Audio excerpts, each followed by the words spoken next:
This podcast is sponsored by nobody. Hey dudes, welcome to Splat from the Past, the only 80s themed horror and sci-fi show where things can get totally radical. Now today I will be welcoming Marty Ross, one of the new Monkees. Do you remember the new Monkees back in 1987? Man, they caused a lot of controversy. They had that album out, they had that series that only lasted a few months, but they made a huge splash, and it's the 35th anniversary of the new Monkees. We're going to get into that today. We're going to get into, his folk rock background with his mother and his uncle.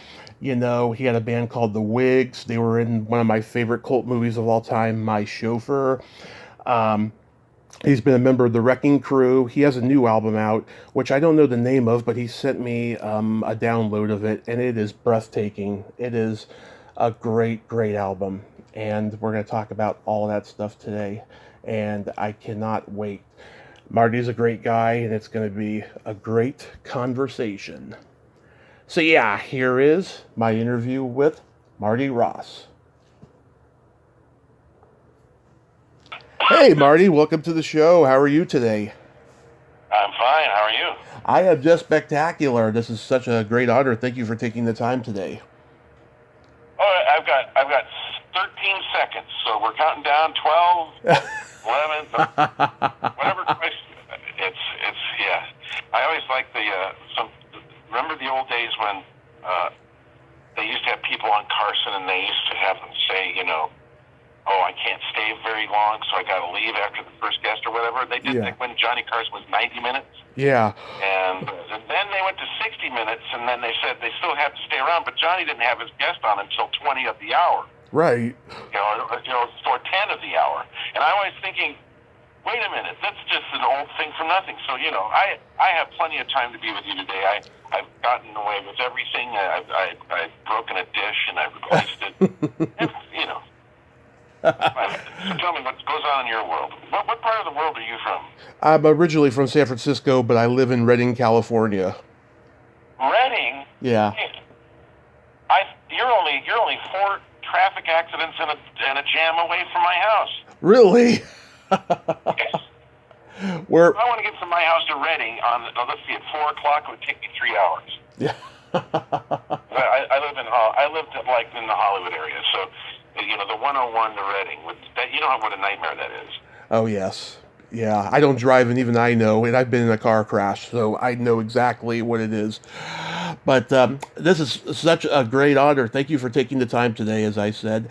And going back in time, I know that your mother was a folk singer and your father was a history professor, and you were given a banjo at the age of 5, and then your first guitar at 6. So you gravitated toward music early on in your childhood, I presume.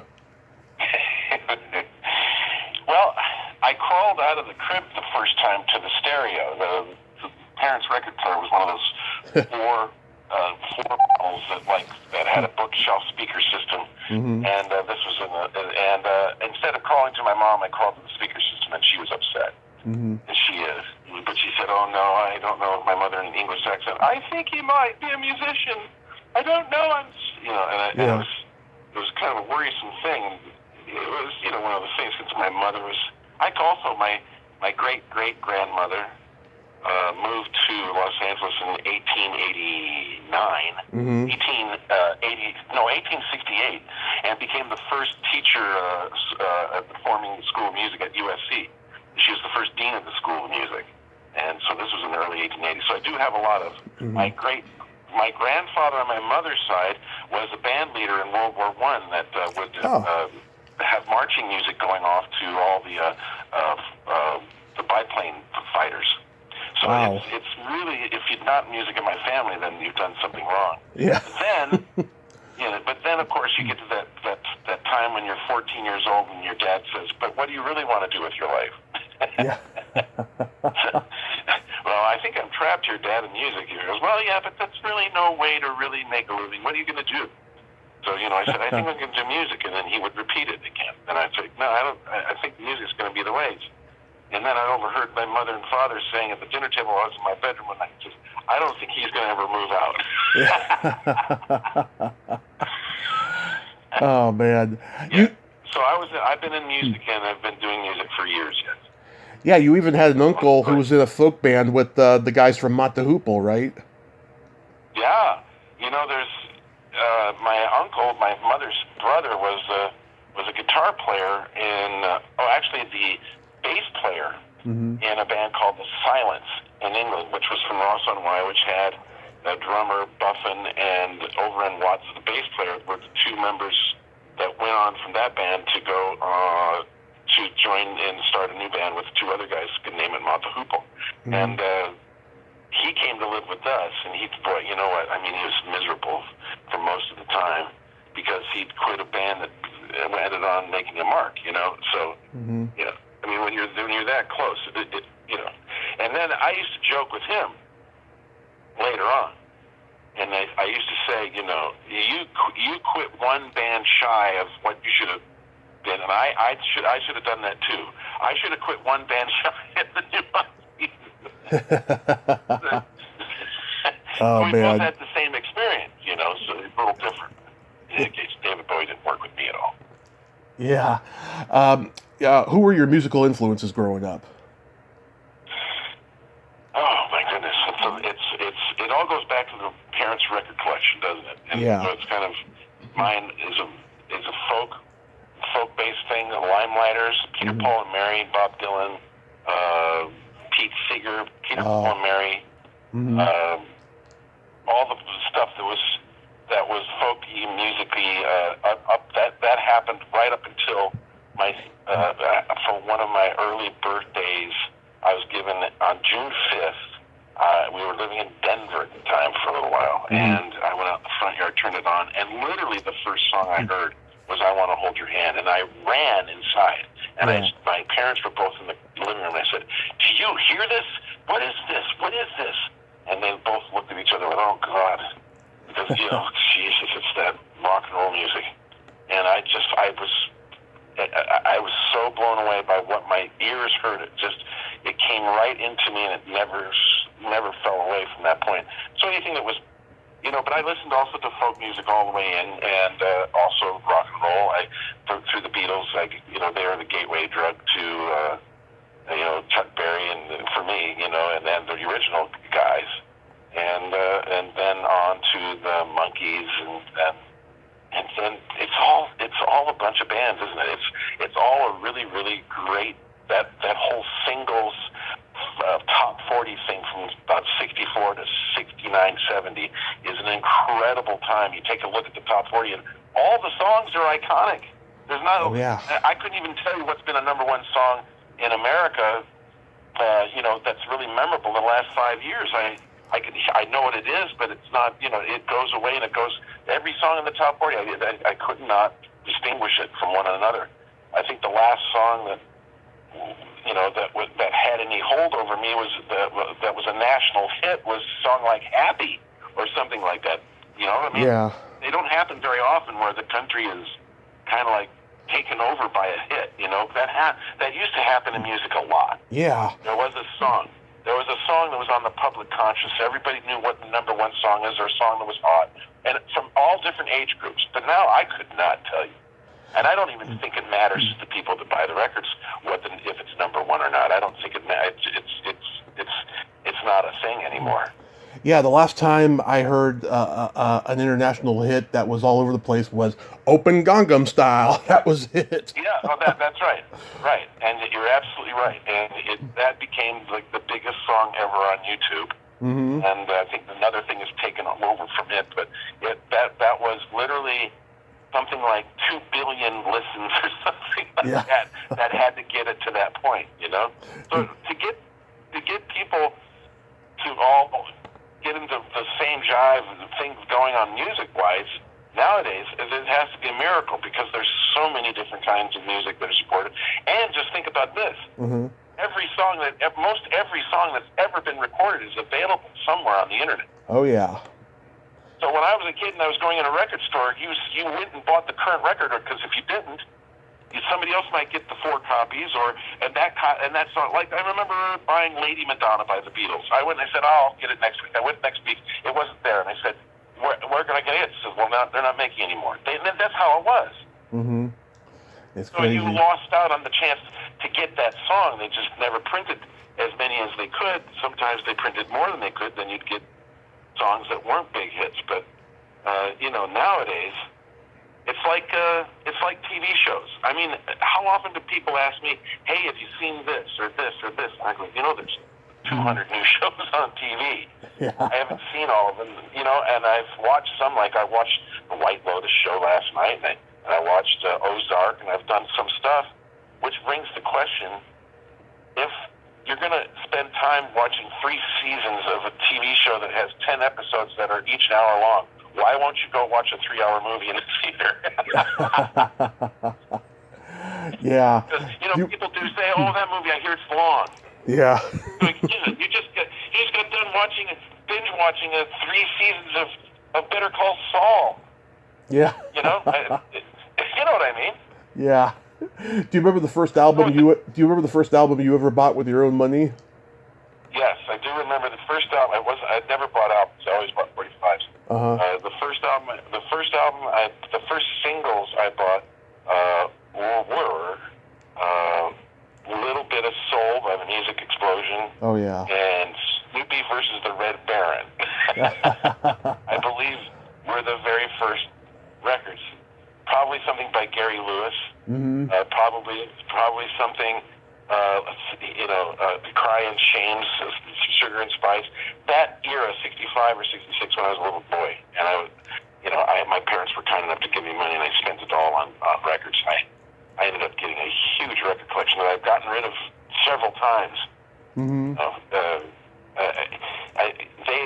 very, very tricky, those little record makers they used to be, when they used to have the 45 and then the LP and then the reel-to-reel and then the 8-track and then the cassette and then the CD.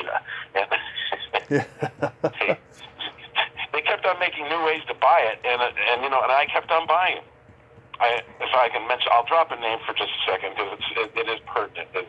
I did meet George Harrison a few times, and that was just an incredible thing to do. Wow. And he and I were talking about the music business, and I said, and I looked at him, I said, and I never knew that.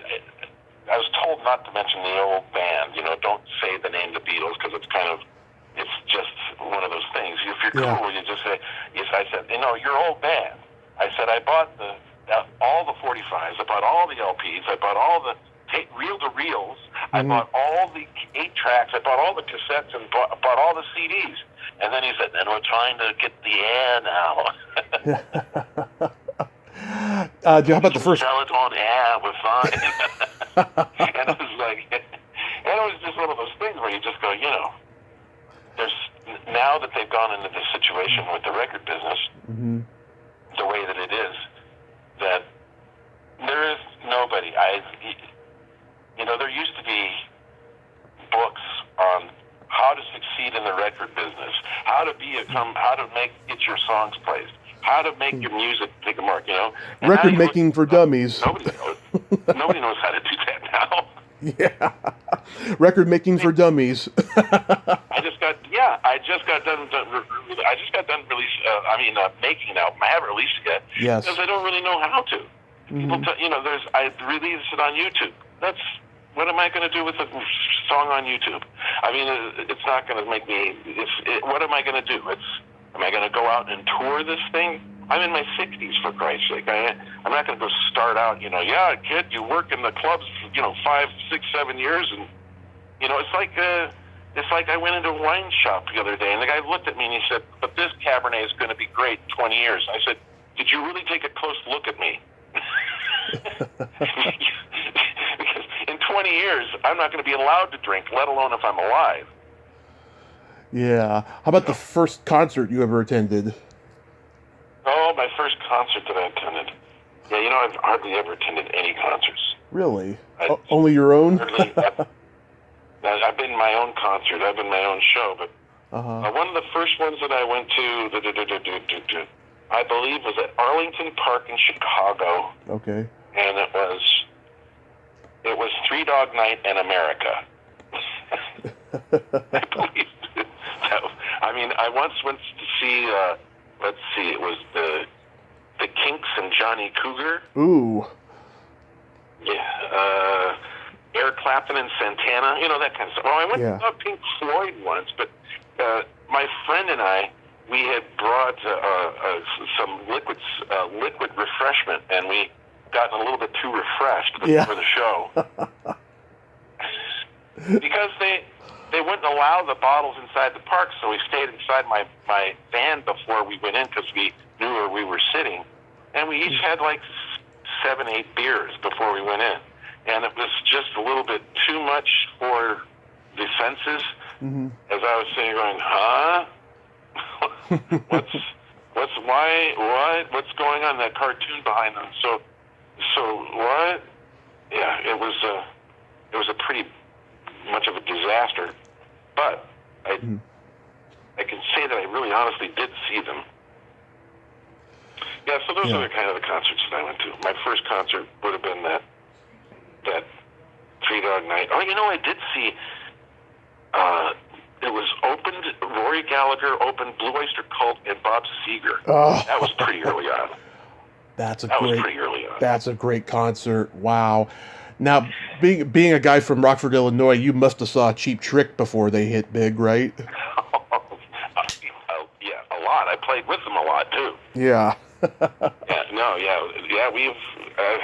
We had a band called Cold Shot, and we did a lot of their opening shows at the Rockford Armory, at the community centers, up and down in Beloit and back. And that was the first time that I learned what a professional singer does. And surprisingly, people have commented sometimes that my breathing technique sometimes, as I sing, sounds like Robin Zander. That's not an accident. Him and I both went to the same vocal coach in Loves Park, and I don't know how many lessons he took. I don't know how many I did, but it was twice that we were walking in and out. They were both. She ran out of her house in a little place in Loves Park, Illinois. But when I saw Cheap Trick up at, when they were starting to really catch on, and they were still a club band, but they were drawing incredibly well. And I saw that Robin Zander had his own setup that went pre-PA. I mean, so the sound man had different levels of EQ and delay for each song for him to sing through. And I thought, that's the way to do it. Why the hell would I go into a club and depend upon somebody I've never met before to do my sound for my vocal or my guitars or bass or drums? But they basically went in, and everybody, and they had a sheet and levels and stuff of all the songs. Anybody could do it. And I thought, I picked that up from then, and I thought that was really professional. It was one of my first professional moments where I realized that's what you got to do in order to be able to really get ahead. Is you need to be able to somehow. It's like the same thing as the first time that Elvis Presley had that echo put on him, and it was like nothing anybody'd ever heard. Right. And so everybody, that comes along in rock music was fuzz pedals, this and that, whatever. How your voice is done, the backward stuff, the phasing, all those things are done to sell records. They're not really somewhat artistic things to do, but they're mostly to get attention and to sell records. And so, Cheap Trick was a band. I saw them when they had Zeno in the band. That was before Robin. And it was always before Rick Nielsen wore a cap. Before Bunny Carlos shaved. Yeah. There was that band took a real change when they got an image, and that whole thing was that wasn't overnight. It was done over a period of time, and then you started noticing it. And I truly believe that Rick Nielsen, he didn't say it in the early days, but I knew that it was immediately recognizable from a 1930s, 40s character from the Bowery Boys called Huntz Hall. Yeah. And Huntz Hall and Rick Nielsen looked identical for a while. Yeah. If you take up the guy's name, Huntz Hall, Huntzhall, you just take his look, and Rick Nielsen's act. I always thought, yeah, with that hat on, he looked like him. I saw Cheap Trick in 2000 at the San Mateo County Fair, and Nielsen, he took the guitar off his back and gave it to a guy in a wheelchair in the front row. And then I found out later through a friend of mine who was in the front row, a security guy came and took the guitar back, which I thought was just wrong. Just wrong. What? Yeah. He took the guitar back for Nielsen because Nielsen said, "Wait a minute." Maybe Rick would turn around and said that was the wrong one. Maybe, I don't know. I think maybe I think it was just a security thing. Or maybe I hate to say this, but maybe the guy in the wheelchair didn't need the wheelchair. I don't know. It could have been anything, but I thought that was cool that he gave it to him. Well, it's not cool that he got it. That he took it away. Well, you get an autographed 8x10. Ain't quite the same as a guitar. Exactly. Well, but every time I hear a story like that, there's some backlash or something like that. Possibly the guy in the wheelchair can't play guitar, doesn't know how, or doesn't. You never know what the story is. I can't imagine. Yeah. Rick's a pretty affable guy. He owns a ton of guitars.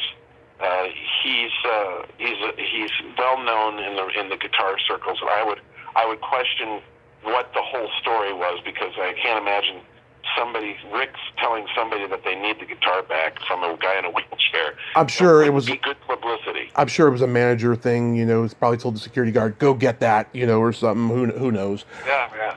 But and then he gives it to Rick, and Rick goes, "What? What the fuck? I gave it to him." Yeah, exactly.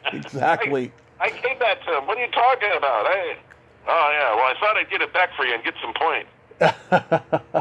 So you attended Bradley University. Did you major in music? I majored in music business, and it was a scam. Bradley University at the time, when I was going to accept going there, presented me with, I said I wanted to learn music business because I really want to know the ins and outs of the business. Mm-hmm. And they said, "Oh, we have that. We have a music business major." I'm going, "You're kidding. One of the very 2 or 3 in the nation. They just never had them." Mm-hmm. That's exactly where I want to go. Right. So I went to Bradley, and Bradley University. My music business major consisted of me going in the morning to algebra, and in the afternoon to music lessons. Going in the next morning at calculus, and the next day would be music lessons, and this and that, music theory. There wasn't any music business classes going on at all. Not even one mention of music at all outside of the music classes. And I went, and I just stayed for a year, and I basically just said, I got a gig playing for a band called The Look. I got an offer. Mm-hmm. And I said, okay, I'll get out of, I don't want to go to this. This is not music business. I know music. I didn't know business. I don't really need to know math at this point. It might help me, but it's not. My dad was not very disappointed in me that I kicked him out of there. But it was kind of damaging for me in some way, because I really wasn't fit for the collegiate lifestyle. I was a rock and roller guy. And so I went out of that and went back into music. And, they offered me a job lead singing and playing guitar in a band called The Look. And they had a truck with 2 guys and a van, and we're playing, making between 500 to 850 a night. Right. And we're playing 5 nights a week. And I looked at that and I just said, that's a good beginning. That would be how I would hope to come out of school and be able to go into music anyway. Right. Why wait? So I did that. And so the band The Look was then managed and handled by Ken Adamany, who was Cheap Trick's manager. Yeah. So we were kind of like this band.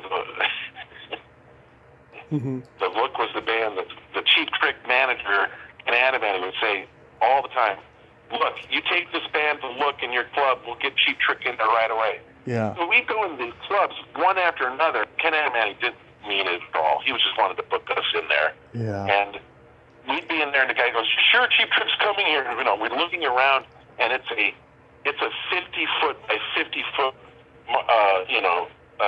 single room place with a bar at one end and a tiny stage at the end. And they, "Oh, sure, yeah, Cheap Trick's gonna come here." "Yep, sure." This was just no shot at all. Then it got up that Anatomy had the reputation that he was ripping people off. That they were bringing in bands, so we would go in and play places. Yeah, you guys are going to play your 450 sets. You're not going to. I know Cheap Trick's not coming here, so just get up there and play and get the hell out. I'll pay you what you get, whatever. But talk about it was just, it was very, very, it was very tenuous. My stay with the Look, and there was a lot of things that were fishy about it that I didn't understand. Like, we were staying in a 5,000 square foot former office building with bedrooms and stuff like that, and I don't know how we were paying for it or whatever. Yeah. And we had a truck with guys and this and that. And then after the Look came the Wigs, which was then a whole different thing. Jim Cushionary walked up to the stage after I played in Milwaukee at a Battle of the Bands and just said one thing. He just said, "I'm in a better band than this. Give me a call." And much to that surprise, 2-3 weeks later, the Look decided to fold, and I found the number crunched up in a pair of pants that had been in the laundry basket that I hadn't done. I hadn't been home long enough. Yeah. And I was just home. I'm home with that guy from that band, the Wigs. So I gave him a call, and he said, "We're playing tomorrow night at a place called the Brat Stop in Wisconsin." I go, "Oh, okay. I've heard of it. I never played it." But so I went out there and went to and jammed with a couple songs, and it felt like nothing that I ever felt before being in a band that was really, really good. It was so good. There was about 5 people at the place, and they all stood up and gave a standing ovation after we did this. And I'll tell you, in the music business, the hardest thing to do in the world is to get a standing ovation from 5 people in the room. because it's a decision made based upon 5 individuals, and those 5 individuals all have inherently individual brains. When you're at a concert, it's so much easier to get a standing ovation because a cluster of people will stand up and everybody else stands up. Mm-hmm. Yeah.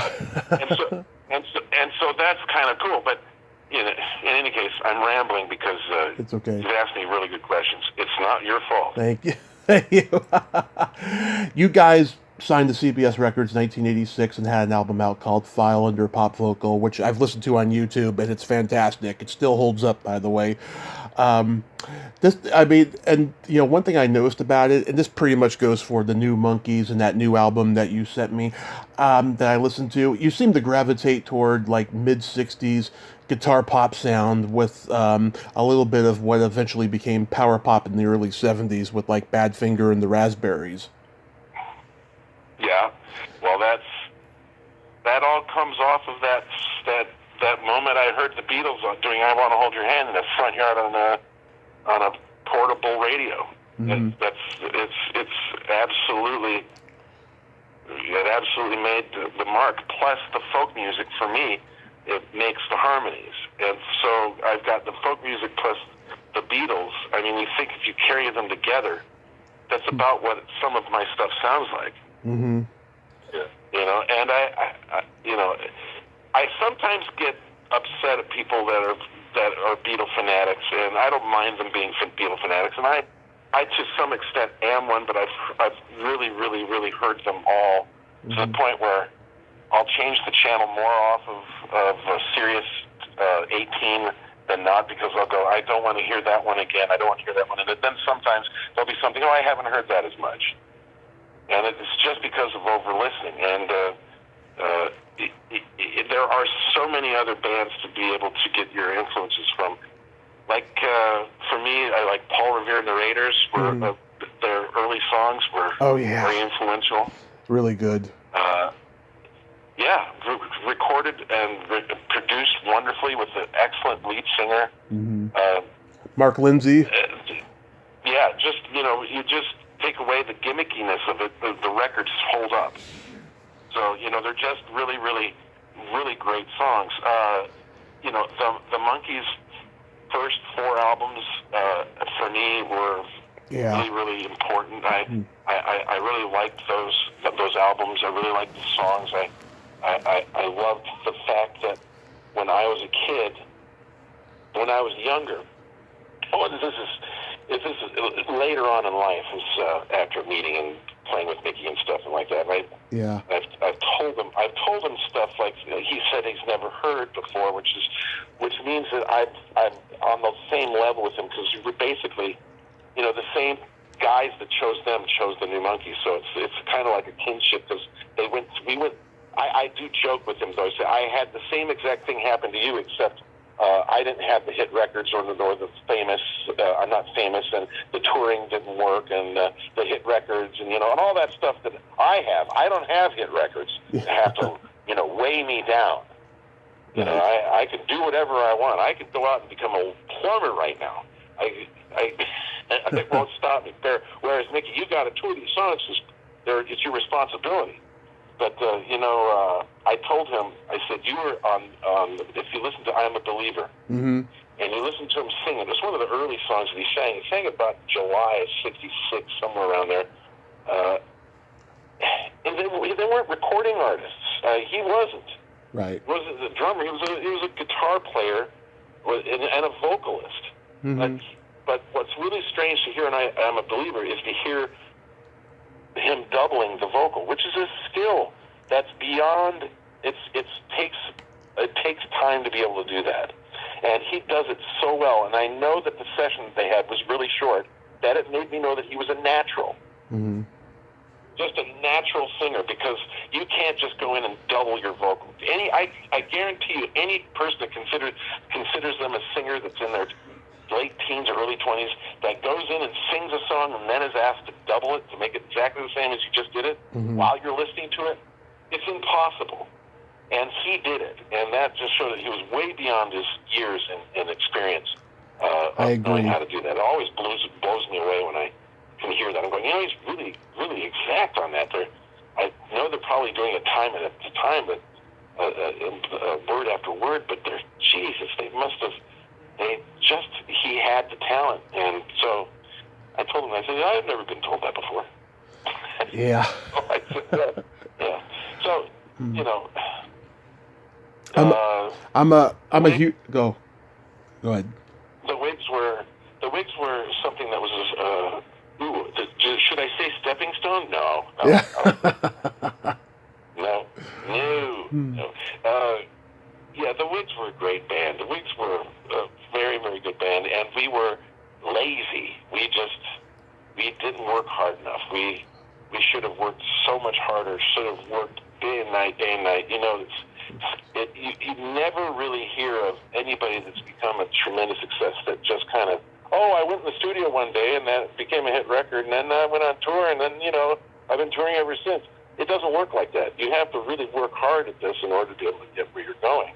If you want to be able to be a success and make any kind of living at it, let alone be popular, because there isn't such a thing as being popular and broke. Yeah. But so I didn't work hard enough in the Wigs. I definitely did not. I wrote subpar songs. The song that I felt so bad for Jim, because Jim was really a good songwriter, Jim Cushionary, that is, and there I was picked when we moved to California to have this song be the one that we're going to do on camera, called "Fire" in My Chauffeur, which surprised everybody by coming out and becoming number one the first weekend that it came out. And there we were with the soundtrack, and the film company, Crown International, said, "You guys go ahead and take the rights to it. We don't want to deal with any of the music stuff. You guys go do what you want." So we never put it out until 2005 or something. Well past its freshness date, as they say on dairy products. I'm a huge fan of My Chauffeur. It's one of my favorite Crown International movies. How did you guys get to be in that? Yeah. Excuse me, I'm chewing ice. There, I'm almost done. Okay. Nothing like a refreshing piece of ice to annoy the soundtrack. David Beard was the director, and we played a bar called the Central on Sunset Strip. The Wigs did. We were playing our asses off and doing what we did. It was just another gig. The guy came up and says, "Hi, I'm a movie director, and I think I'd like to use you guys and your music in my film." And we looked at him and we just thought, right. You are in Hollywood. You're going to run into guys and say, I'm a director. Why don't you come back to my house and we'll get in the tub? You never know what you're going to run into. It turned out that this guy called us, and Jim called me up and said, you know that guy we met the other night, about a month ago? Yeah. And I said, yeah. He's for real. He's doing a film right now, and he wants us to provide some music for it. And so we submitted some songs and submitted a song called Fire, which just happened to be finished. It happened to be finished, and it sounded really good. And he said, this is the one I want you guys to sing. And I went, oh, Jim, I'm so sorry. That song is so underdone, lyric-wise. And they fell in love with it the way that it was. So there wasn't any me. Like I said, you know what? Yeah, we'll fix the lyrics later. I mean, for crying out loud, fire, fire. Won't somebody help me with my fire? Yeah. I mean, fire, fire. I'm burning up with desire. And it's so juvenile and so bad that that I literally felt that if the reason why they did that was that I was a pretty top-notch singer, and I sold the lyrics, and I just basically they listened to the energy of that and went, wow, that song has got power to it. Listen to it. Yeah, don't listen to the words, but don't listen to words. Yeah. The song became very well known. I mean, it's one of the ones that it's probably our most well known song.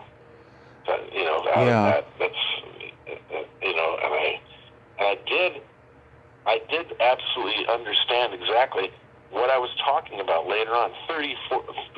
I had 30 years after that, and I understood what the lyrics were about. Was that I'm a manic depressive, and these are lyrics about my head's upside down. I can't explain. I'm turning around and this and that. Then the lyrics. Now I know that the lyrics actually mean more than I thought they did. I was yelling out for help back at that day, yelling about this song, and it ended up being this movie. Singing these lyrics at the time, I don't understand what they mean, but I know what they mean now. They mean that I'm constantly feeling up or down. I'm nowhere in the middle.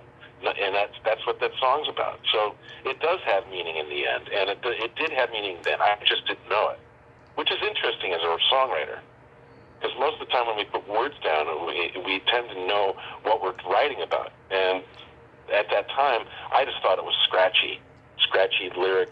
Put it here, put it there. What rhymes? Let it go. That's good for now. We'll work on it later. No, we recorded, and then I'm lip syncing to it on a damn movie.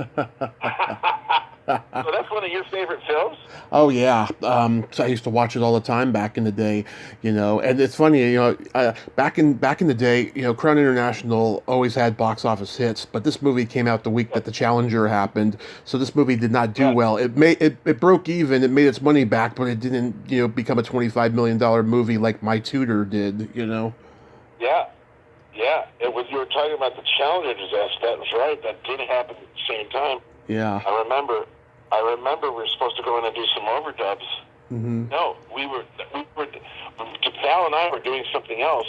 Val and I went down to record at this drummer from a band called the Great Buildings. And the drummer ended up killing himself or something like 5 months later. And it was weird because Val and I worked with the guy, and I started thinking, this is weird. The Challenger, the guy did that, and killed himself. I was thinking maybe this isn't good luck to be in this band together. But in any case, after the Wig, I suppose the Wigs. It's a funny thing about the Wigs. If you think about the Wigs and the New Monkees, I could have kept the New Monkees band if I wanted to, and the and the Wigs band could have been the playing band on the first album, and it would have worked. It would have been fine. It would have been, they would have been okay. But that's not the way that it worked out.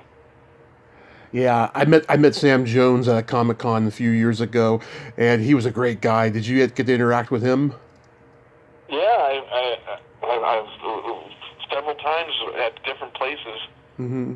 You know, it might be Comic Cons, it might be concerts, it might be this or that, it might be that. But yeah, we always say hi. Yeah, You know? I would ignore I would acknowledge Deborah Foreman, but I've had some weird experiences with her.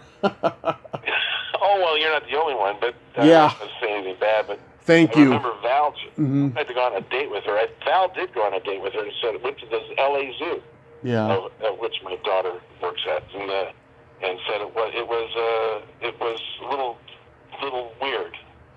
I'll just say this: she was great in that movie, Valley Girl, Real Genius, and that's all I have to say. Well, good. Let's just say, if you have nothing nice to say, wait a minute, no. If you have, wait a minute, Yeah. how's that saying going? If you have anything to say that, no, never mind. Yeah. Go ahead, move on. And then you guys got to do a song for the Charles Bronson movie, Murphy's Law. It's got to get better. How did that come about? Well, you'll do your notes better next time. I'm not going to blame you for this time. What? What Al happened? McCallum happens to Charles Bronson's son-in-law. Hmm. So you figure that out. Okay. Okay, I got Al it. McCallum was in the Wigs. Right. Al McCallum was Charles Bronson's son-in-law. Okay. And so that kind of works out that Charles Bronson said, I want that kid to get his song in the movie.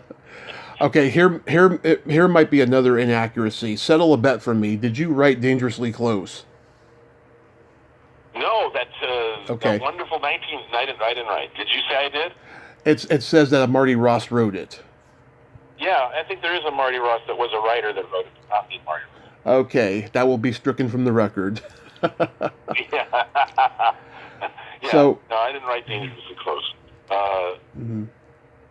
So how does the new Monkees come into your life? The new Monkees. Yeah. Oh, well. The new Monkees came into my life when the Wigs were doing a Kodak commercial audition at the Cat and Fiddle Pub on Sunset Boulevard, 1984, 1985, something. And we made the producers so laugh up everything that we got a call back, but we didn't get the commercial. But the two producers ended up being the show producers for the new Monkees, and they after they had all their auditions in New York and in Los Angeles, and they did something like 5,000 in New York and a couple thousand in LA. Mm-hmm. They called the people that were on the want list to have them come too. Apparently that was about a couple hundred people. Mm-hmm. And so I was on that list of a couple hundred people that they would call. And they called me down, also the drummer from the Wigs, Bobby Tews. Mm-hmm. And they liked him too, but my manager said, you're going to, tell them you're 22. And I think I was 26, 27 years old at the time. And I said, I'm too old for this. He said, no. And so I went into the production thing, and it's a trailer that just has a Monkees logo on the side of it with new written above the Monkees guitar logo. I thought, wow, if that's as original as they're going to get on this, they're not going far. And I walked in there, and the two producers, which turned out to be Matt and Vic, Matt Vesper, Presso, I sat down and said, so what made you want to come down to audition for the Monkees today?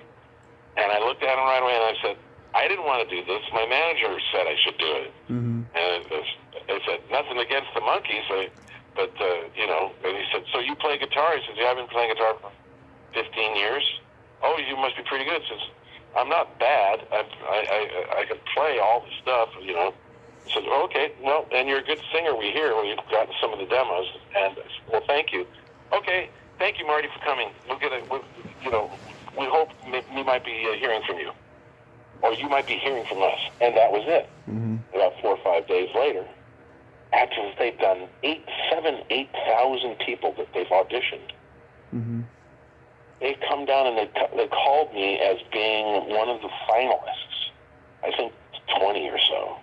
20. Then they called us up. We had a phone interview, and then it was down to 10. When we got to 10, we went to the new Gidget. Your friend Karen, Richmond. We went to the new Gidget set to go do improv, and they just mixed us. Little did I know that 7 of us were going against each other while they had already chosen 3. So they picked the 3, Larry, Dino, and Jared, but they hadn't picked Marty yet. Well, and so we went back and forth. On set, off set. Okay, you guys are now leprechauns. Go. Yeah. You're a plumber. You're a televangelist, and you 2 are housewives. Go. Mm-hmm. So this is what we would do, and it was hard. It wasn't really easy. It was nerve-wracking trying to be funny on cue, and I went away with it thinking, geez, that wasn't fun at all. I really didn't like it much, and I don't think I got it. So I get it 2 days later. Well, you're not a new monkey, but you are a new monkey. I says, what does that mean? He says, we've got you down to 5, and it's you. And so basically, it was 3 and me against one other guy. And they did the one other guy and me, and those 3 and did that, and then I got the show. So it was kismet. At first, I thought, oh my God, my life has changed. My life will never be the same. I'm going to be a star on a television show. And I said, but you're not naming it the New Monkees, right? He said, no. Yeah. And so I went, okay, this is cool. This is so cool.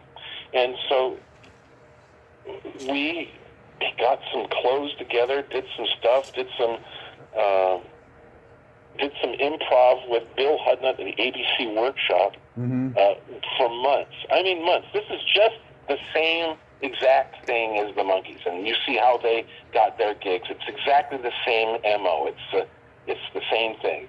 And then there was a conference of producers to go sell shows down in New Orleans, and we went down into New Orleans, and I went and lied down in my room in my really nice hotel room, and I looked, and on the cover TV guide was, hey, there's a new monkey. Yeah. And I looked and I went, oh my God, they're calling it the New Monkees. And I called the other guys and said, did you guys see on your nightstands? Yeah, everybody has it in the whole town. It's like and I went, but they're naming us the New Monkees. I said, yeah. And so we went to the thing, and there they had us as the New Monkees, and it was kind of weird. I thought at some point they were going to change it. Yeah. But they never did. They kept it that way because, and the reason why they kept it that way is because they didn't have another name for us. Yeah. And the New Monkees was a referential name to a show that had already been on the air years and years earlier that all those producers' kids loved. Mm-hmm. And so they thought that, and they did. The first offer was from Fox, and I thought something was really weird when they said no to Fox. Yeah. I thought, well, Fox's first year is '87. It's our year. Every show on Fox got renewed because they had no budget. They just renewed everybody. And I thought that would be, and I think that was the Tracy Ullman show. It was Married with Children, Duet, Mr. President. Yeah. Yeah. So, the New Monkees could have fit in right on that and done well with that. Yeah. We would have been on the same time slot every time. It would have been a thing. But they didn't. They thought that they could do better. But there's a story behind that, too. But, that whole thing was, at first, so much fun. Yeah. And yet, at the same time, I'm going to tell you, there's something really strange that goes through your mind. Mm-hmm. When you've been working all your life at music, at that point, most of my adult life, at the time, 7 years, being in bands, being in 3 different bands, playing everywhere from awful places, bowling alleys, this and that, to really nice smaller theaters and this and that, doing all that stuff, making and scrounging and working and killing your way up towards a point that just doesn't really happen. It stays there in stasis like a floating ball by a juggler. You just it never comes down. And and you're trying to get recognized. And then once we came away from the New Orleans thing and the show got sold to 97 outlets or whatever, 97 stations or whatever, I started seeing stuff like guitars and amplifiers and this stuff show up at my door, at my apartment. I mean, I was now like, this was this, and I said, but I haven't even done a song yet with these guys, and I'm getting everything. And it was, I felt guilty because, frankly, the guys that I was now in a band with had barely played. I mean, these guys were not schooled. They were nowhere near the level that I was at. And I liked these guys, but we got together, and Larry was really, really great for his age, 19 years old, and he's a guitar player. And Dino had drum beats, and Jared did not play, but he could write. And he was a lyricist, and so here I'm stuck with this band. But being stuck with a band and you're making money and you're getting all this free gear, this is what should have happened when I was in the Wigs. Right. And that's how I felt. I went, wait a minute, the look, Cold Shot, the Wigs. I should have, I was getting all the accolades and all the stuff from the professional side in terms of, I walk into Yamaha and they'd say, you're doing the TV show. Well, we have a guitar here for you. What? Yeah, this is what you're supposed to pick up. These two guitars are for you. And I say, oh, that's great. And an 8-track player. This is an 8-track recorder. This stuff, speakers, stereos. It was all in boxes in in the second bedroom of my apartment. And I never really, I never really was going to get to those when we were on break or when we were off season. I was going to open up all these things and use them because I had a room full of all the gear that I ever needed, I ever wanted, and brand new. So that made me feel like I felt bad for the other guys in all the bands that I'd played in. I just felt bad because here I was. I thought, this is how really business is done. You got to be making money for somebody else before anybody's going to get money. And, it's just, my wife says it all the time, if you don't know the answer to the problem, money's usually the answer. Right. It's true, And this was it, where I was like now going to be on this TV show, and I was getting all these gifts and stuff, and flying first class, and a limo driver, and something was just really, really cool, but always completely wrong. Yeah. It was because something felt wrong about it, and so it was just one of those things. I just went with it because, some of the people that said, my dad gave me the greatest advice that I ever had was that, Dad, there's a lot of fans of mine that think that I'm selling out by becoming a Monkee. And it was like, it felt that way. I knew about this when people looked, but there were certain friends that I had that were all new friends, and all my old friends were kind of like, hey, Marty, that new Monkee thing, I'm not so much into it, man. Why are you doing it? And so I said to my dad, Dad, the friends think they're selling out. And he goes, son, in order to sell out, you got to have something to sell in the first place. So don't be ashamed of yourself. It's good advice.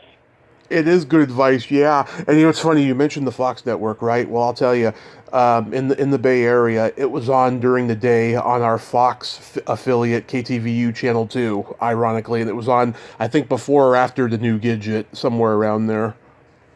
Yeah, there you go. So what on the daytime? It was on daytime? Yeah, it was like I was young at the time, so it was probably, 1 o'clock, 2 o'clock in the afternoon, something like that. That doesn't surprise me. We were on a different time at any, Yeah. We were on half the time. Let's see, we did the 13 shows, and then it had 13 repeats. So we were on. I'm going to tell you right now, Kovac, I was a star on television for 26 weeks. Yeah. Of my life. I mean, that's 6.5 months. That's not too bad. Yeah. Did you guys record the album first and then shoot the pilot? What's that? Did you guys record the album first and then film the pilot? No. Oh. We filmed the pilot first, and did the song song "What I Want." That was the first song we recorded. Yeah. And I remember when we were doing the recording, I was the lead singer of that song, the whole song. There is a version of it with me singing the whole thing. Mm-hmm. But I'm very much a team player. I very rarely, as you notice with my new album, that I rarely do solo things. I try to find how many things say Marty Ross on them, and it's me. There's only one other thing I did was a 4-song CD, and then this new album. And this is the only things I've ever done as a solo artist. So with that in mind, I went to Steve Blauner, and I had two versions of What I Want, because Larry had sung one, and the guy said, this is Marty's version, and they were looking there going like this, well, what are we going to do? So I went and I did the cassette thing. I said, you got to leave the office. And they said, the 2 old cassettes. And I did the first verse with Larry singing, and then I pressed the other cassette and it went on. And then it was a little bit off, but then it was me. And Blauner looked and he went and he said, I could kiss you for this. This is like, this is what we can do. We can have Larry sing the first verse and Marty sing the second verse. And yeah, that's fine with me. So, because it'll work. The song's dumb enough. Who cares? It's a catchy song. It's not a great song, but it is a catchy song, which is supposed to be. They wanted us to release I Don't Know first, which was really a saccharine pop song, which probably would have gotten on a chart play, but would have also buried us if we'd had it be a hit. Like More Than Words from Extreme. I mean, what is a heavy metal band doing with a ballady Everly Brothers pop song as its biggest hit? It can't go anywhere. So like this with us TV show, I Don't Know would have been a song, but we needed a rocker kind of thing to that's what everybody needs. That's just what a rock band does. They don't lead off with a ballad. So we made the decision to do that, and that was we recorded our songs as we went along with the TV show. It was really difficult. It was so difficult to be doing a TV show. People don't understand when the Monkees did what they did. Yeah. When the Monkees did what they did, they recorded a lot of the album beforehand and then started recording the series around it. And we did that too, but we did stuff where they were behind on recording. So when we were recording some of the TV show, we would work get there at 5 o'clock in the morning for makeup. I'd get a call at 6. I'd get out of there by 6 or 7, and then I'd go and have dinner and record from 9 to 12 and get back there to 6, and do that day after day after day after day. And that was, and then started doing the videos to the songs, and that was another thing too. So we did it a lot like they did. Like, God, how did they do that? Yeah.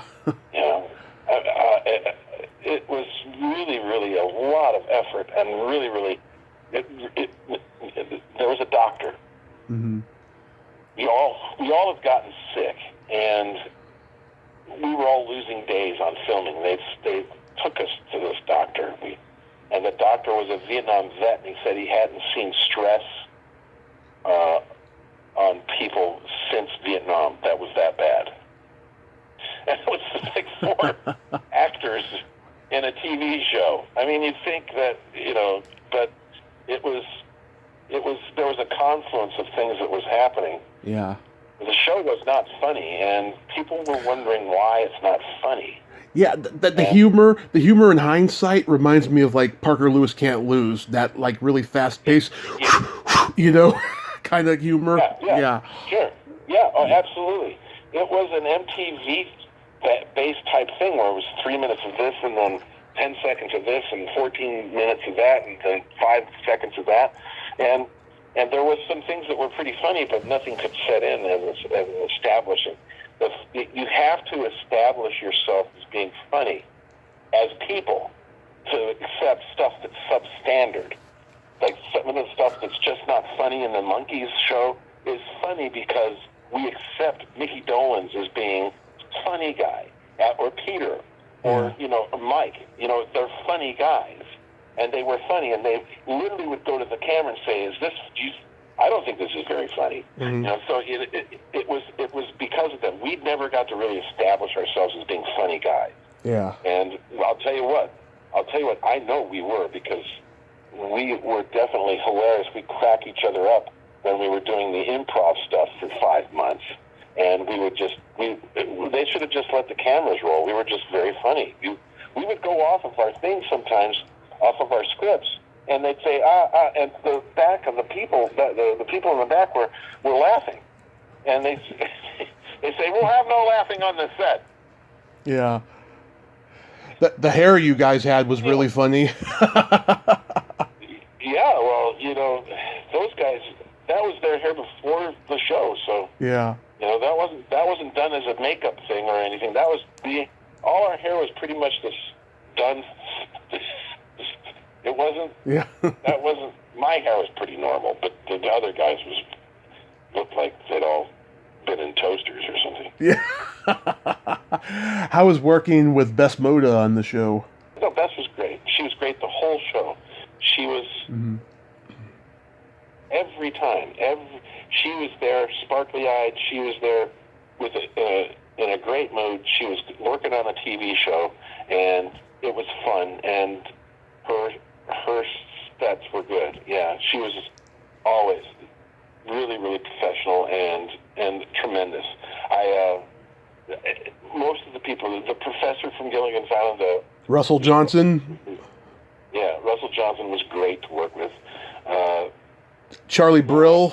Charlie Brill. He was in an episode. I talked to him earlier this year. Yeah. Yeah. No, I tell you what. When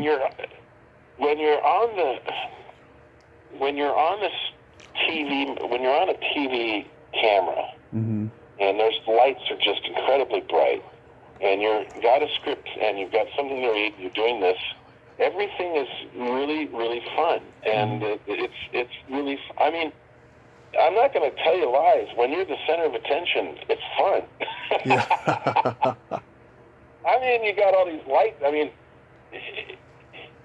it was just a fun thing to do. It was, there were, as we got towards the end of the run of the 13 shows, and we did get picked up for the 22, and that's another reason. There's another reason for that, but when we got towards the end of it, it wasn't nearly as fun. It was getting dark, and we knew things were kind of screwed up. Yeah. And it makes me know that it's really difficult to make a TV show. I mean, a comedy. It's not easy. In fact, I was just perusing last couple weeks on new comedies on television that are on network television. Right. Jesus, for crying out loud. It's the same thing. Yeah, it's all rehash. It's everything is all the same. They've got a couch in the center, the kitchen's in the background. It's weird, and the setups and the comedy and all that stuff, it just feels like it's forced. And I didn't feel so bad. I said, well, because I used to brag. I'm going to tell you honestly. Yeah. I used to brag that I'd been on one of the worst television shows in the history of mankind. and the way that and then I've been watching these new TV series, and I've been saying, boy, there's some really bad, awful shows. They've taken my mantra. They've taken it away. I am not on the worst show of all time. Now it's just it's just a bad show. Yeah. And I'm going, oh my God. But you see, the guys at the show end. This is about as much as I can sum all that up in. The TV show production, they didn't do a good job making a show. Warner Brothers, however, didn't get the memo and made a good album. The album's quality seems to be way over what the quality of the show was. Right. And there's a reason for that. It's because Warner Brothers made their end of the bargain. They said, we'll make an album that you can sell on the show, And the show said, you make us an album we'll sell on the show. Mm-hmm. And then we'll show, because the show said we'll sell the album on the show, and you guys make the album. And the thing that didn't work is the show was not received very well. Therefore, anything that came out that was associated, our album has come out, here's a song off our album. If that was sourced off the show, then they tried to get some other stuff like American Bandstand, which absolutely closed shop up for good, 1987 or 88. And we missed him doing. I would have much rather done American Bandstand than Solid Gold, but Solid Gold was beating American Bandstand because it had the dancers. Yeah. So that was the thing, Mm-hmm. You wanted to watch strangers dance when you've got these pretty girls in tight pants, dancing to these songs. And performers, so, and it was, when it got to be to the end of the show, I just went, oh, okay, I guess it's the end of the show.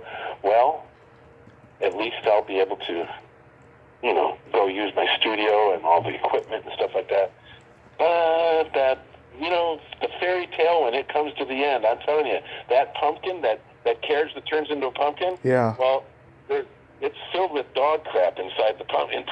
It's not just a pumpkin. It's got a filling that doesn't taste so good. Oh, man. My friend that came and knocked at the door and said, I got to take all the gear away, that they want it all back. I went, what? I said, it's been 2 weeks since the show canceled. I've been like, drinking myself, I've been medicating myself. I got to sober up and do these songs that I want to do for demos to get out, and now I've got to take all the stuff away. And then they took all the gear away, which was probably about $10,000-$15,000 worth of gear for 1987. That's a lot of money. Mm-hmm. And they went and they didn't even tell the actors that they auctioned it off on the site of the New Monkees. They auctioned all the stuff. Man. Auctioned the couches, the this and that, all the office furniture, and my studio, and the stuff that was in boxes, and guitars that I hadn't even opened yet. And man, that was bad. Yeah. It seemed like you guys had a real bad deal, but I mean, you came out of it, at least. Is there at least one episode you like? Yeah, I like Meet the Pope. Yeah. You know which one I like? Is Monkey Mail. Which one? Monkey Mail. Monkey Mail's actually written well too. So there's a couple of them that are good. That was with those women, right? The Del Rubio triplets, yeah. Yes, and Steve is Dino was sick that week. Mm-hmm. He really was sick. Well, all of us were sick, but he was too sick to come to the thing. There's some videos where I'm not in it because I'm too sick. There's some with Larry's not in it because he's too sick. Oh yeah. I believe Jared was in everything. I'm not sure, but Larry. Larry was not in He was not in the video, or I don't know, which had the Del Rubio triplets at the end. Right. At the end, there's a couch scene where they all are twirling around in a twirl, and we had to wear. The reason we're wearing masks is because I think Dino and Larry are gone, and they had to wear us. They had to find some kind of outfits for us to wear in order for us to be able to pass as being a band. But there's only two of the New Monkees actually in that last scene with on the couch. That's actually. Amy Mutner, that's made to look like Larry. Yeah. But it's not. And Dino is on the thing, but he is actually a tortoise or something. I don't know. It's just bizarre. But I remember I remember the kind of the callousness of it all, saying, yeah, two of the New Monkees are here. Well, screw that. We're going to film it anyway. Yeah, and also one of my earliest guests, Nancy Vallon, was in that episode too. I think we talked about when she guest starred on here. It's been 5 years since we talked, but one thing I forgot to mention when you guys came on our Fox affiliate in the Bay Area, you guys replaced Fame. Oh, yeah. pretty cool. Yeah, by that point, Fame was not the show that it once was. It was getting really cheap and lousy, you know. So it didn't make Fame it. 80. It was Fame 87 or something. Right. Yeah. Yeah. Fame went off the air in '87. Yeah. Oh my God. So let's see. We knocked off. We knocked off Fame. We came in and we drudged up that time slot for good. Yeah. I think was that a Saturday afternoon that we were on, or Maybe. I think it was. It was. God, it was so long ago. I couldn't tell you. I've tried looking for clips on YouTube of like promos, and I couldn't find any. Yeah. Yeah. Well, you know, that's the sad thing about the New Monkees show is that I do not believe that there exists masters of the show. Yeah. In full broadcast quality. There are and have been, and I've seen. I have a copies of the masters for individual stations. That would be the 2-inch masters, but not where they came from. Right. And the reason why was that the New Monkees, believe it or not, I mean, this is going back to '87. Mm-hmm. I believe the New Monkees were one of the very first, if not the first, that was digitally edited on Avid. Nice. And it was just, there was no other shows that were done that way yet. So we had a bunch of people at that end that didn't know what they were doing either. So you guys were You guys were friendly with Karen while she was shooting the new Gidget? Oh, I love Karen. I'd see Karen once in a while. She would be going to functions that I'd be going to. There's a few pictures of Karen and I through the years. Mm-hmm. She's a dear person, and I've always liked her, and she always reminds me. She always reminds me of somebody that you meet that makes you feel like you're part of a family. Yeah. Her family.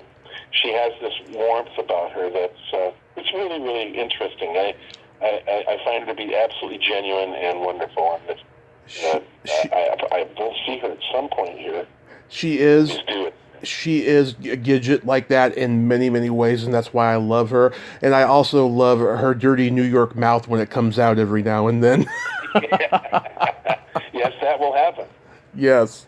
Oh, and I always say, I think there's something once where we did that where she said, "Oh, well, that can just go straight to fucking hell." and somebody said, "Gidget." That's Karen, yeah. See that? Did you get? And that coming from Gidget's mouth. Yeah. You know, and yes, yeah. And she said, "Oh, you know, I didn't say that." I got her to tell a really dirty joke here on the podcast once, and she was like, and then after she said, she was like, "This is Gidge talking here." Yeah, so you know, it's after the New Monkees, I had a hard time getting into a band because most of us sit there and say, "So what band were you in?" I was in the New Monkees. I was in the Wigs. And you're in the Wigs. I said, "Yeah." "Oh, wait a minute, you're not that guy that was in the New Monkees." Every time. And I just couldn't get in the band. I couldn't. I got, you know, the best thing that happened to me was I got married and had a kid. Right. And started working on doing. I did over 500 episodes of restripping of Lifestyles of the Rich and Famous. I did all the music for those shows. All the Lifestyles of the Rich and Famous. Robin Leach. Yes, I did all the Robin Leach shows, which were on Reicher Music, and I was a library music guy. Mm-hmm. I did hundreds of songs.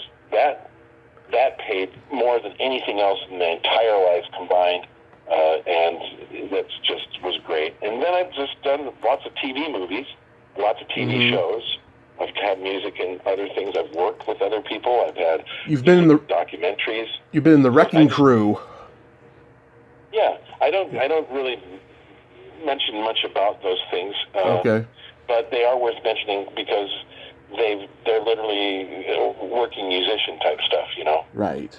And you know, and it just happened just the other day that I was able to help out a fellow composer and give him a referral for a job in Texas for a new a new podcast that's starting off. It's got some pretty good people that are going to be involved with doing what they're going to do, and I gave them the opportunity to do the theme of it, and that's part and parcel, of something of the community. Is I didn't feel when I heard what they wanted was that, and I suggested something. I not only did this, but the producer calls me up and says, "Well, do you have any ideas for this? This is what the show's about."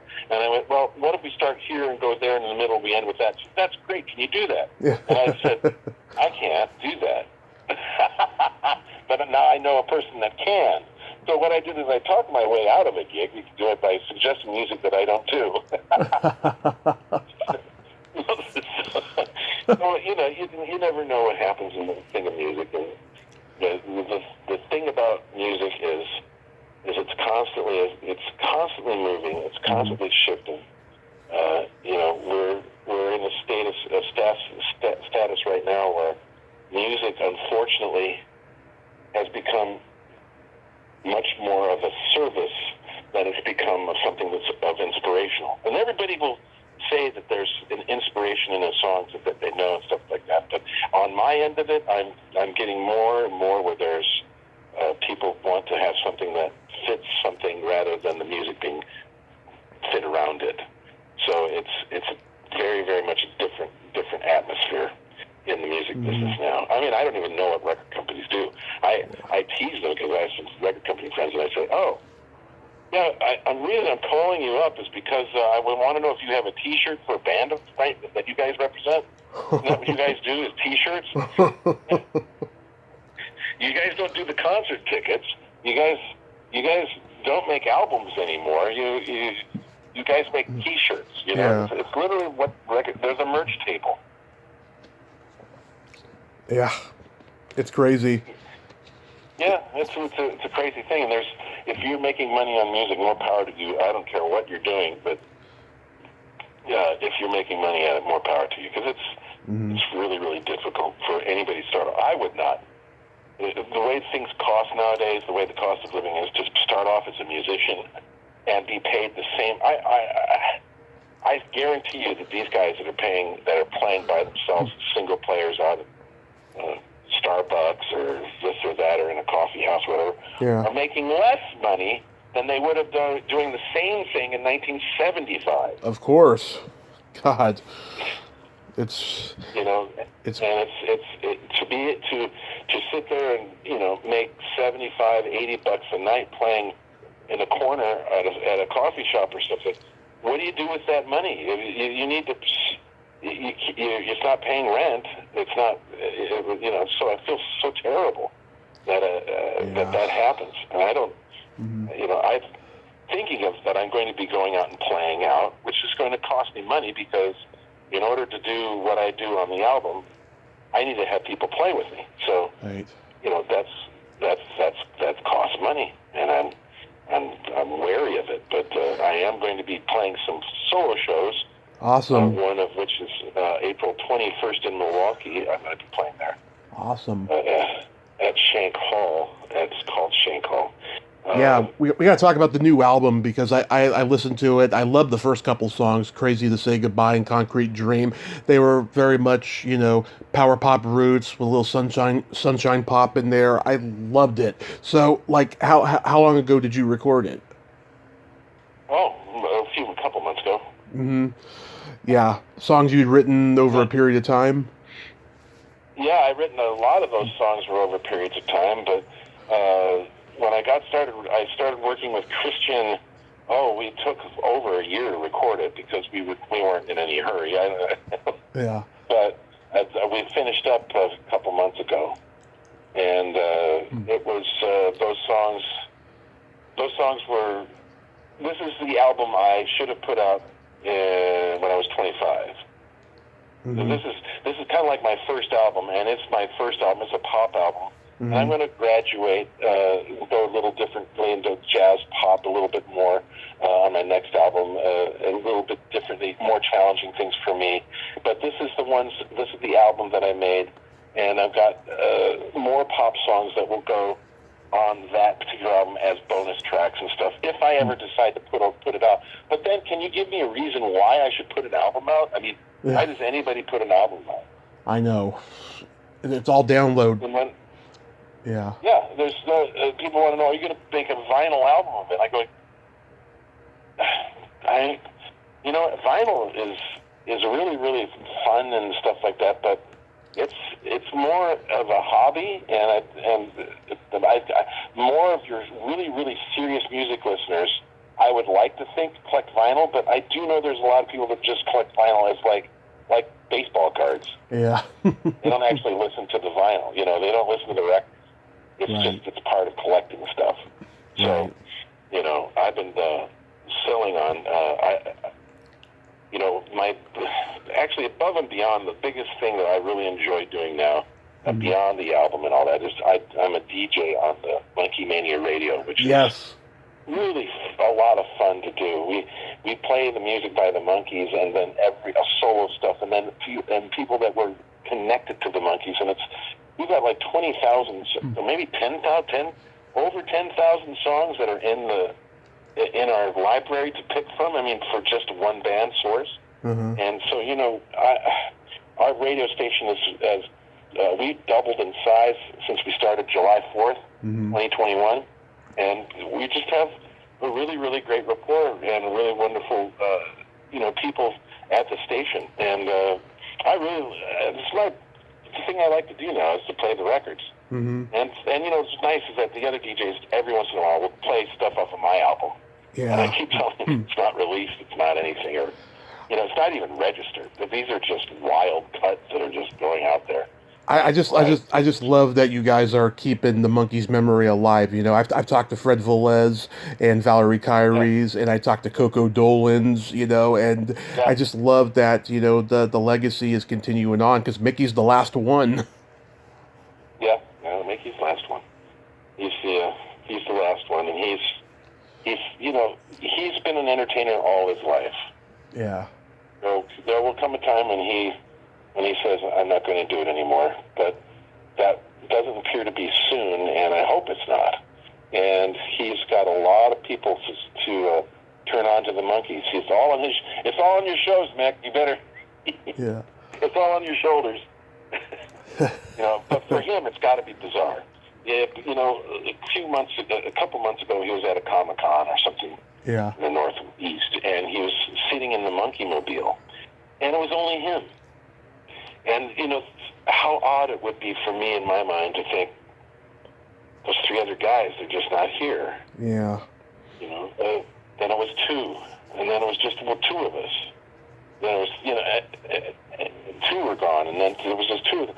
And it's got to be bizarre to be the mantle of that huge thing that went and exploded from November 66 to that run that they had until April 67, when they had 3 consecutive albums. Yeah. Number one. And it's just, to actually replace your own album as number one, and then to replace your own album as number one, it doesn't happen. I don't know if anybody's ever replaced themselves twice as with number ones. I don't know if anybody's ever done that. I don't think so. It's just incredible that they were able to do that, and more power to them. And I hope to see him on and off stage and backstage and hanging out, and we'll do it. And when I see him, he's a pretty great guy. What's the new album going to be called? Mine? Yeah. Is it too early? Is it too early to say a title name? No, I don't know what it's going to be called.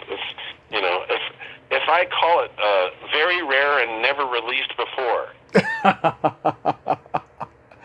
How about just Marty Ross? Yeah, that'll stick out. I'm like a dentist. Hi, I'm your dentist, Marty Ross. Marty Ross sounds like a dentist. No, I'm sorry, it's not a rock star name.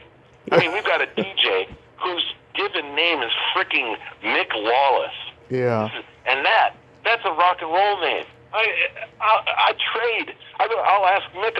I'll give you Marty Ross and all the crap that goes with it for your name, Mick Lawless. And, I'd have to throw in money for that. You become Marty Ross, I'll become Mick Lawless. I'll take the name. Mick Lawless. I mean, that's a freaking great name. Mm-hmm. Everybody's got a great name at our station. Ken Mills. Ken Mills sounds like a NASCAR driver. Yeah. Kenny Mills. It does. Mills. Alan Williams is our boss. He's the runs stuff.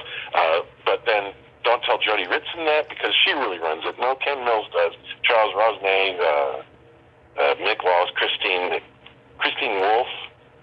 Geez, I'm going to miss somebody. Damn. Who else am I missing? Oh, Doug Hubler. I can't miss him. Mm-hmm. He's an awesome DJ. And everybody's awesome there. Right. Now, if I've missed them, I'm going to get just hell. It's going to be awful. So do you have... when you do miss one, it's like, if somebody says on the radio, and they'll do this, yeah, there was Larry and Dino and Jared, and there was another guy. There was one other guy. I can't remember right now. Yeah. Just how it works. Yeah. So do you have any other upcoming projects or even gigs that you'd like to plug? I do have the April 21st at Shank Hall, it's a solo gig, but my Pat Girl will be playing with me. I have more songs that will be coming out. I'm working on music all the time.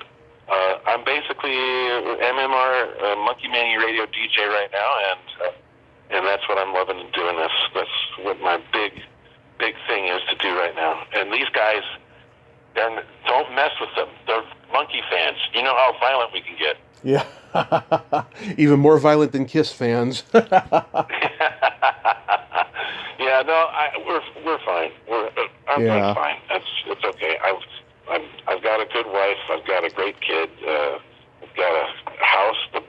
I've got a roof over my head. Yeah. Paying bills. I mean, hell, what could be better? I mean, that's the way of the world, I mean, what success is nowadays is markedly different, with the kind of money people say that is successful. There are people winning $1.2 billion in the lottery. Yeah. It's weird. What other thing is weird is if there's any of your listeners, here's your free script. Synopsis idea for the day. If somebody in your listening audience listens to this and takes this down, writes down right now, and you work on this for the next 2 years, you will have a series out, a TV show, and it will be a huge hit. The TV series is all about a person that nobody wins the lottery for 3 or 4 years.